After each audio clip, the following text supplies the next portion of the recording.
Thank you, Brecken. Our in-depth look continues every night with a long-term view from local leaders and experts. And we are joined tonight by Secretary of the Department of Labor, Fitzgerald Washington. Thank you so much for being with us. Well, thank you for having me. We just watched Brecken's story about what happens if people refuse to go back to work or even get called back. Can you sort of walk us through the entire process? Yes, we put out some guidance on yesterday that informs employers and potential employees the risk that if a company resumes operation and the employee is at home, they are required to come back to work. And if they don't decide to come back to work, all the employee has to do is notify us through our new hire process form. And then let's just say if they're collecting unemployment benefits and they refuse to come back to work, those benefits are stopped. As people return to work, what are your plans in place to prevent fraud or claims filed when they actually shouldn't be? Well, fraud is a very serious act in terms of how USDOL, how ADOL views it. So let's just say if someone continues to accept benefits and they've gone back to work, we certainly consider that fraud, and there's some serious consequences for those individuals. Can you elaborate on those consequences a little bit? Well, it could lead up to fines. It could also lead up to going to jail. All right, so it's definitely something to take seriously. What should employers and employees know about that process? Well, all of our information is listed on our website, which is labor.alabama.gov. We have a COVID-19 resource page. That page will sort of take the employers and also inform the employees the step-by-step directions on both of those processes. Is fraud during this time something that you are concerned about? Yes, because the USDOL has relaxed a lot of rules just so that we can expedite getting payments to so many people through no fault of their own. So I have to mention that there are some people out there, I call them scammers, who might try to take advantage of these relaxed rules, but we've got a lot of safeguards that are in place that will help prevent that.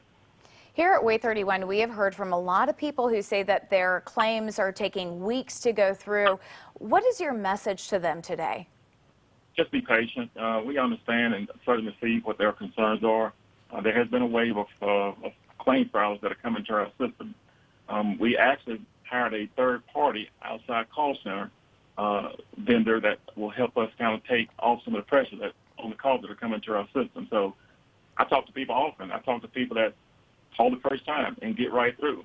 But I do understand there are those that have tried it and haven't been able to get through successfully. So we want to encourage them to keep trying. Is there anything that can be done from home to sort of speed up the process? We strongly encourage one to file their claims online. We suggest that they go to our website again, which is labor.alabama.gov, and you can apply for those benefits online if you did not prefer to call.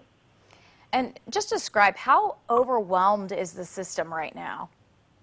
That was a pretty large hit about 3 weeks ago. But what we've seen in the last 2 weeks, there has been a downward trend in terms of claims filing. If you look at the number of claims in the last 5 weeks, there's been over 306,000 claims filed in the last 4 weeks, compared to all of last year, which was only 130,000. So you get an indication of the mass layoff that's occurred in our state. Yeah, it's a significant difference. And based on what you're seeing, are certain claims taking longer to process than other ones? And if so, which ones? Yeah, the adjudication process is what really takes time. So let's just say when someone is laid off through no fault of their own, they have to notify us about the reasons of the separation. Then we have to verify that with the employer to make sure that those reasons are justified. If they're justified, we go ahead and pull the trigger on getting those people payments. I'm excited to say that 53% of the people that have filed their claims have been paid. We won't rest. We won't relax until we make sure we get that number up to 100%. That is some good news during this difficult time. So what happens if someone files for unemployment and then their employer gets the funding through the Paycheck Protection Program plan?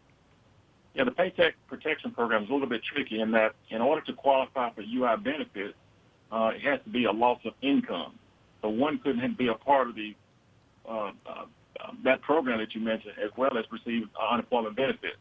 Again, unemployment benefits are afforded to someone that doesn't have any income at all. And how hard is that for you to track? Well, we communicate that through our employers.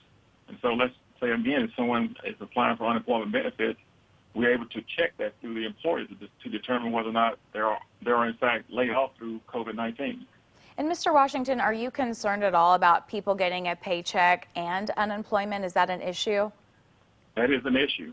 Again, as mentioned, unemployment compensation is temporary relief to someone that doesn't have any income. And we've also seen that you've shifted around staffing. How is that working out? It's working well. We manage 51 career centers throughout the state. We've repurposed 150 of those career center staffers just to take in the wave of calls that have been coming in. So that, in addition to the outside call center vendor that we brought in, has really helped us out through our processes. With the shifting, are all needs still being met, even in areas where employees were shifted around? Yes, we're doing the best we can to process as many calls that we get. And have you had to, at this point, lay off anyone or furlough employees? At our agency? Correct. No, we have not. Not since the pandemic started, no. Well, that is certainly good news. Thank you so much. We're going to take just a quick break, but coming up, we're going to look at how long it could take for the unemployment rate to recover after the coronavirus pandemic. Stay with us. Coverage you can count